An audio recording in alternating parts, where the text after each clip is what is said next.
Hey guys, this is Cam from 15 back at it with another video for you guys, and I'm back with another One Piece manga chapter review for you guys because yes, we have to discuss the events that took place in this week's manga chapter. Again, if you're new to my channel, I do not cover or talk about every One Piece manga chapter because strictly I review the anime pretty much weekly. So moments of chapters that I miss, I will talk about in the anime whenever they get to it. So yeah, that's the whole. Hold a quick second, guys. Okay, back from that quick regular schedule interruption, but yes, yeah, that's how I operate things on the channel. So yes, if you don't like it, too bad. Go watch somebody else, or you just wait till I talk about it for the anime.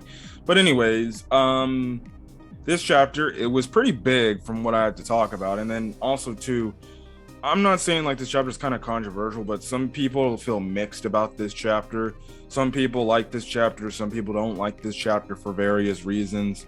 Obviously the most prevailing thing coming out of this week's manga chapter is if Kaido has been defeated. Now, in my opinion, I think he is down for the count. I think he is defeated. I think it's pretty much on a grandeur scale and everything because Kaido is like 10 feet in the ground. And plus, again, like I said, when we get to the part, I'll give my thoughts on it. But I think Kaido is defeated, even though the only point that I will say to some people's, rebuttal or to play devil's advocate in all the other matches we've seen this arc, there'd always be, oh, said character wins, this character is defeated. Like for example, when Kid and Law beat Big Mom, it said Trafalgar D. Water Law and Captain Eustace Kid wins, Big Mom Charlotte Linlin defeated. So they haven't did that for Kaido yet, unless they're gonna do a next chapter, which is in 2 weeks, but it is what it is. So again, to this chapter, it's One Piece chapter 1049 titled The World That Should Be. The cover page image is obviously the Germa 66 and stuff like that. They're just in a Ichiji, no, it's Yonji and who's the blue one? I forgot his name. How do I forget these guys' names, bro? Oh my gosh, Nijiji. Yes, those two. They're just surrounded by flames and fire, and they're just like, what the heck is going on and stuff like that. So, the only leading factor of who's causing this raid on in Whole Cake Island is probably Ijiji and Reiju. So, we'll see. But that's pretty much it. And stuff like that. So yeah, let's get to the cover of this chapter. So we pick up right where we left off last chapter at the end, when Luffy and Kaido are essentially just like clashing with each other. Kaido with his mouth, Luffy with his big gigantic fist and everything. And that's the whole thing. Now Kaido goes on to say, well done, you fought hard to reach this point, but you cannot change the world. And we get a Kaido flashback, which again is another very controversial / mixed feeling for the community of One Piece, because some people some people really, if anything, most people didn't really like the fact that they didn't go too much in the Kaido backstory. Now I'll get into that in a quick second, why I believe they didn't go too much into the Kaido backstory. But we cut back in the past and we see when Kaido was about 10 years old, he was pretty much deemed as the ultimate soldier. He was just taking people out, destroying people. He also had his freaking club back then in the day too, although it was smaller. He's had that for a long time, and he's been a very strong warrior since he was like only 10. So then 46 years ago in the Vodka Kingdom, so apparently that's where we find out Kaido, I guess, lived in. He lived in the Kingdom of Vodka, which it's funny because he drinks, and it makes definite sense and stuff like that. Now, apparently the Kingdom of Vodka, they're always at war and everything. And at the same time, they also have to pay their heavenly tribute to the celestial dragons. Otherwise, they're just going to take their rights away and they'll just overrun the country and stuff like that. Now, Kaido goes on to say, why does everybody have to obey the celestial dragons? Like, why do we have to actually like bend over our backs for these guys and stuff like that? And the king is like, dude, knock it off, dude. And he actually is like, listen, we're going to be enlisting you in the Navy. And they have him all like chained up and everything, and they actually sold him off to the Navy too, because the king goes on to make the mention like our country doesn't know what to do with you, and it could have also be a fear thing of where the king realizes this dude is very strong, and if he realizes how strong he is, he could literally take over the country and pretty much create a revolt, and then ends up finding a way to rule the country by his own hands and stuff like that. So yeah. And the thing is, in order to do this for the Kingdom of Vodka, they did it so they can get access to being a country that participates in the reverie or attends the next reverie and stuff like that. So yeah, and Kaido's obviously pissed about this because he's like, you're just using me as a political pawn so you can just have your own kingdom be prosperous and everything. Then you get the whole thing where Kaido's escaped. He's got his bounty out there. So far we see it's like he has a bounty starting at 70 million and stuff like that. So yeah, now it's kind of the whole thing of, you know, we capture Kaido, but then he gets out, and we find out that he gets caught when he's apparently hungry, and stuff like that. So when eventually he eats, he gets out and breaks out. Anyways, we cut 2 years later, 44 years later, on the pirate island Fullhead, which is currently in the present timeline. That's the home base of Blackbeard and his operations. But that was obviously the main reason. Now Kaido went there and everything, and at this time he was only 15 years of old. Now actually Whitebeard we see in this chapter is like, so you're that strong kid, you know, Rocks, do you want to join his crew and become a pirate and something like that? Because, you know, Rocks wants to meet you and stuff like that. So then that's when we have it to where Kaido joins the Rock Pirates. We don't see anything delve into that, so we cut away from that. You know, we just get the whole thing of like, all the Rock Pirates are unstoppable because they got Kaido and everything. Lo and behold, Kaido's just sitting in a seat, and some mysterious person who's in a silhouette is like, Kaido, we got some problems. You know, we have to go to God Valley, man. And then we cut some more time over, and then we find out from people, all the Rock's pirates have been defeated, you know, and people can't believe it because they're like, whoa, wait a second. These guys are like the strongest of the strongest. How the hell did they get defeated? And stuff like that. And they go on to mention, like, apparently, you know, it was a sailor by the name of Garp who did it. Stuff like that. And people are like, nah, please. If anything, the reason why they fell is because they never could agree to each other. They never could, you know, work together, had teamwork and stuff like that. And then you had it where it's like you get some time pass over, and you get it to where one of Orochi, the old Orochi's you know, lady for the old Korazumi lady, who was like a relative to Orochi, you know, is talking to Kaido right then and there and saying that in 10 years since that incident, you become the embodiment of might, Kaido.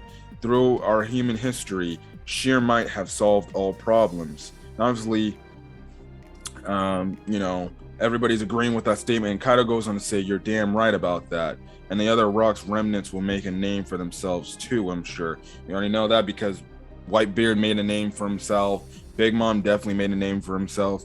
But anyway, she goes on to make the mention, weapons are what speak the loudest in the world we live in. And I've got a deal you want to hear about, which is obviously the setup to, you know, Kaido getting into Wano and doing the dealings there and everything.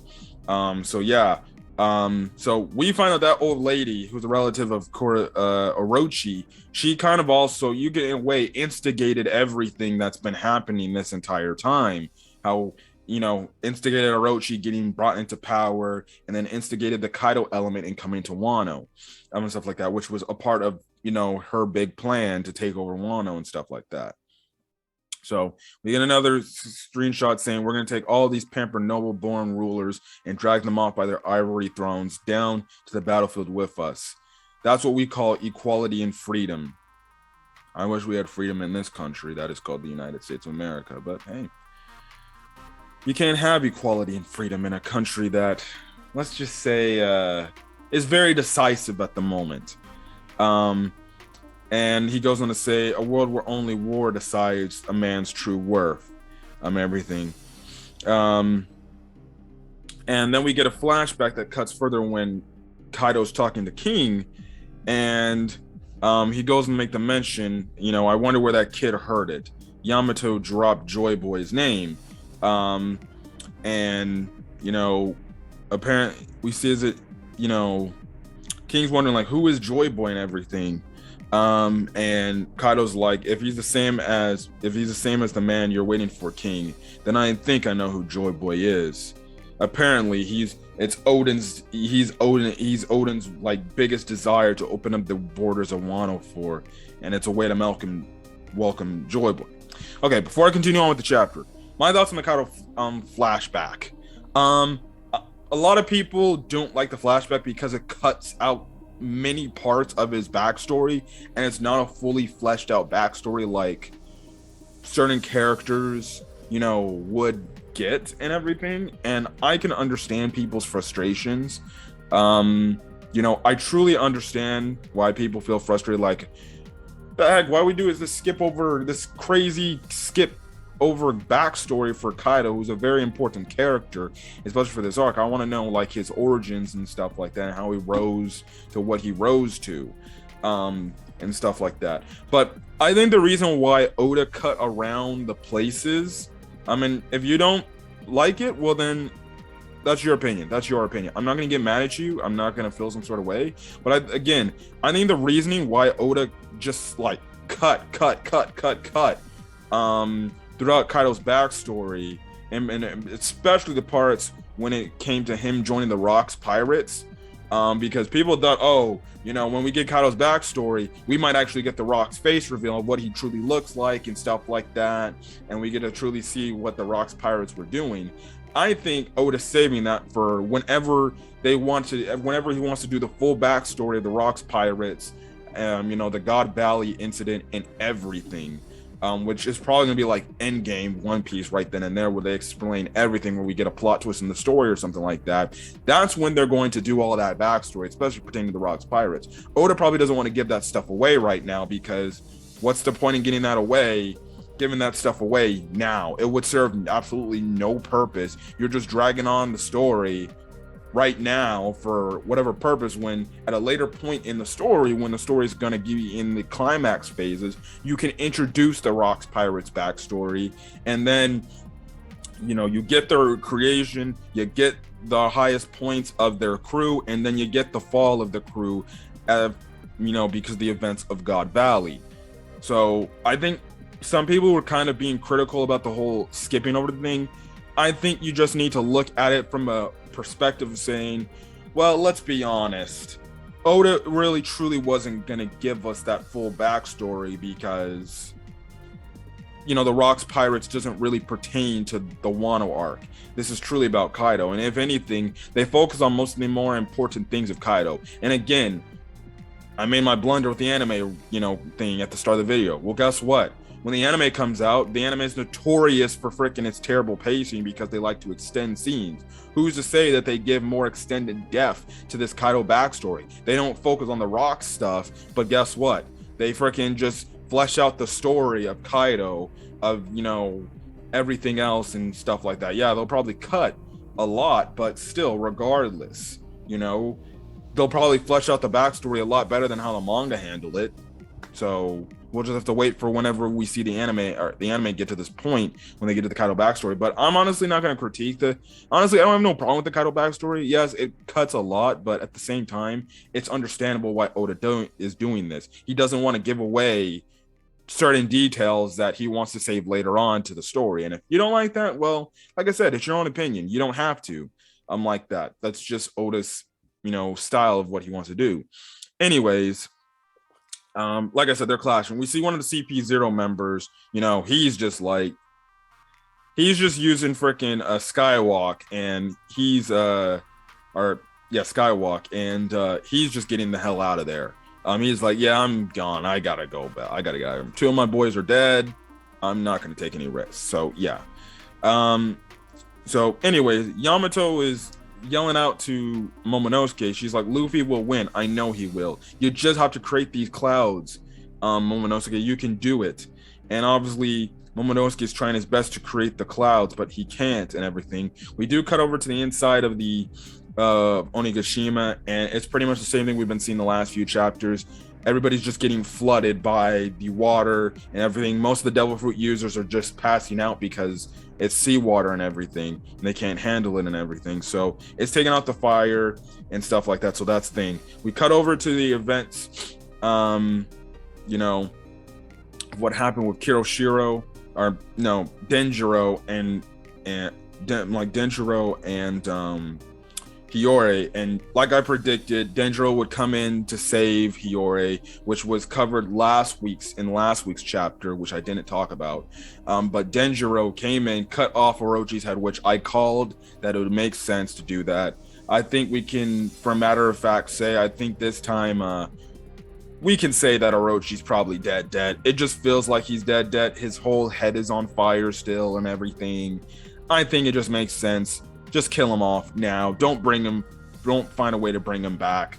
I'm kind of getting, honestly, as for me, I'm getting really kind of tired of the whole Orochi keeps coming back and everything, and stuff like that. It's getting repetitive at this point. It's like, and I'm like, what more does this guy have to do to die? At some point, Jesus, do what he did to Odin. Burn him out in a vat of oil. He can't surely come back from that. And even if he does, he's just constantly dying over and over again. So yeah, and then two, he'd be burnt to literally nothing. There would be nothing left of him. So yeah. Anyways, Denjiro tells, Hiyori, like, Hiyori, it's over now. You've waited all this time. You've been brave and strong. As Hiyori's crying in his arms and stuff like that. So yeah. Now, the clouds are pretty much gone. The flame clouds Kaido created, they're pretty much gone. And pretty much the island is falling. And Yamato's like, we're going down. So then obviously Onigashima's falling. If it falls, everybody's pretty much dead, with the exception of really Kaido and Luffy, Momonosuke, and Yamato. And we cut back over to the fight, and it looks like freaking I don't know if Luffy's like fully hockeyed up or the fire's getting to Luffy or anything. And Kaido's just yelling out, he's like, what kind of world can you create, Straw Hat? And Luffy is saying what he's about to say, and in the meantime, Momonosuke finally creates the flame clouds that surrounds Onigashima to prevent it from falling, and it actually was falling pretty nice distance, and it gets away fairly nicely too. And also Momonosuke's pulling Onigashima away through the cloud, so it gives Luffy a place to slam Kaido down. And Luffy goes on to say, I want to make a world where my friends can eat as much food as they want. And as he's doing this, he's pushing Kaido back. He's pushing Kaido back. And it comes to the point where Kaido's eyes, they go close up his eyes. He's got no pupils or anything and stuff like that. And the clashing is going down, and Luffy then punches down Kaido into the ground. And obviously the people comes back, but when Luffy screams out, I want a world where my friends can eat as much, food as they want. Kaido sees it, he's like, ugh! And then Luffy punches him down to the ground. Kaido falls straight down to the ground, goes right through, just the ground, and they cut over the fire festival and everything. And Kaido's just being sent down to the ground like crazy. And we get the whole flashback memory of Kaido telling King, like, you know what, King, the person who I think I know who Joy Boy might be. And King's like, who is he? And Kaido's essentially saying, the person who's Joy Boy will be the one that will defeat me and beats me in the future, and stuff like that. And in the meantime, like I said, Kaido's just being slammed down into the ground and everything. And King obviously is like, well, in that case, I suppose we'll never see him then, and stuff like that. And again, we come over to the fire festival, again, just seeing the lanterns, and one of the lanterns says, "Beat that scary dragon," and bring the Kozuki clan back. And the last two panels of the chapter has it to where Onigashima is brought down safely thanks to Momonosuke. And is brought down safely thanks to Momonosuke right by the flower capital, where the fire festival is taking place. Momonosuke is dead tired, and Luffy is pretty much falling down to the ground because he's pretty much exhausted, and that's where the chapter ends. So thing is, we won't find out the aftermath of if Kaido's really truly down for the count and he has been defeated for another 2 weeks. So yes, One Piece is going on break. It won't become next chapter next week. We have to wait 2 weeks. So yeah, good job, Oda. Great. He just had to get our little. We just had to get tickled a bit because we just can't find out who won if Kaido is defeated. But like I said, I think Kaido is defeated for good. I truly think there is nothing left that Oda can do to show anything else. You pulled everything out of the hat you could have had in this fight. I think this is a good way to end the arc. Now, some people are like, "Oh, Luffy won by multiple punches." I don't believe that. Or won by like one punch. I don't believe that. I think the way Luffy won was a pretty still epic, way to finish off Kaido. It's not anticlimactic as people say. Again, you're entitled to your own opinion. If you felt like that, fine. I don't think it. I think Kaido is down for the count. I think he has been defeated. Especially the flashback with King saying, "I think I know who Joy Boy is. When he shows up, that will be the man who will beat me in the future." And we already know pretty much that Luffy is this era's version of Joy Boy, especially the fact that he awaken his devil fruit and everything. I think Oda showing that clearly shows that Kaido more than likely is down for the count. He has been defeated by Luffy, and the Kozuki clan, the raid, the members of the raid have won and defeated the Beast Pirates. So that's just my thoughts. I think he's done, and in all honesty, you're seeing it with the anime only like a few episodes in with how good the freaking fight between Kaido and Luffy was. Man, it was a pretty good fight. There's still other fights in One Piece that'll probably take over this fight as a whole, but this fight was really good for however long they dragged out this fight, which was pretty much from chapter 1000 to now. It was some solid, content we got in this fight, and they did it. Luffy and company did it. They took down Kaido. And man, it was definitely a fight of wills and strengths and beliefs and stuff like that. But that's just my thoughts. Put in the comment section your thoughts if you think in your opinion Kaido has been defeated, or you think this fight will somehow still be continuing on in the next chapter. I highly doubt that. I think there's nothing else, anything. I'm talking about freaking, what does Kaido have left in the tank? What the hell does Luffy have left in the tank? I don't think there's anything else you can do. I don't think there's anything else Oda could do. Now, if they continue the fight, okay. I'm going to be like, okay, when are we going to finish this fight up? But I think this is the end. I think this can be the proper end. Orochi already fell. Kaido fell. It's over. Done. And stuff like that. So, yeah, it's not the only thing is I'm going to be interested to see how will Kaido end up leaving Wano. Will he just be like, just dip and leave and everything? It's not like they just gonna kick him out or what? Are they gonna just cut? Are the Kozuki clan gonna legitimately have Kaido in the dirt and just be like, time to die, and they cut him and stuff like that, cut his head off or something like that? Or maybe, I don't know, we'll see. We'll have to see what happens next. But so those are my thoughts. I should be talking One Piece manga chapter 1050 just because the stakes of, is Kaido still able to fight or is he not? That's probably gonna be so. Expecting in 2 weeks, you're gonna get a manga chapter review for One Piece. But anyways, guys, I'm gonna get out of here, guys. If you guys like the video, leave a like. Again, put it in the comment section your thoughts on this week's manga chapter, as well as hit that subscribe button. You want to get more One Piece content, whether it's the manga I'm talking about or the anime I'm talking about. And when you do hit that subscribe button, make sure you hit that notification bell icon so you're up to date with whatever I upload to the channel, and it goes straight to your inbox. Anyways, guys, I'll catch you guys for, well, the next One Piece video, which should be One Piece episode 1018, or I'll see you in 2 weeks for One Piece chapter 1050. Till then, guys, have a great rest of your day, and hopefully you guys are staying safe out there. Till then, guys, peace.